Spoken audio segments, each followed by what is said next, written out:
Khulna online শপিংয়ের প্রতিষ্ঠাতা বহুল আলোচিত সমালোচিত ফাতেমা আফরোজ রিক্তা খুলনা মহানগর ডিবি পুলিশের ডেভিল হান্ট অভিযানে গ্রেফতার হয়েছে।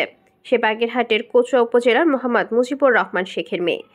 কেএমপির পাঠানো এক রিলিজ সূত্রে জানা যায়, 25 ফেব্রুয়ারি মঙ্গলবার দুপুরে নগরীর খালিশপুর হাউজিং এলাকায় অভিযান চালিয়ে ফাতেমা আফরোজ রিক্তাকে গ্রেফতার করা হয়।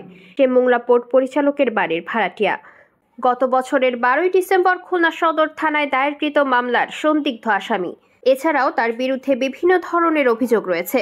বৈষম্য বিরোধী ছাত্র আন্দোলন দমানোর জন্য তার সন্ত্রাসী ছাত্রলীগ ও যুবলীগ ক্যাডারদের সহযোগিতায় আন্দোলন ব্যাহত করতে বিভিন্ন প্রকার সন্ত্রাসী কর্মকাণ্ড পরিচালনা করার অভিযোগ রয়েছে। ফাতেমা আফরোজের বিরুদ্ধে আইনগত ব্যবস্থা গ্রহণ করা হচ্ছে বলে কেএমপির পাঠানো প্রেস রিলিজে জানানো হয়।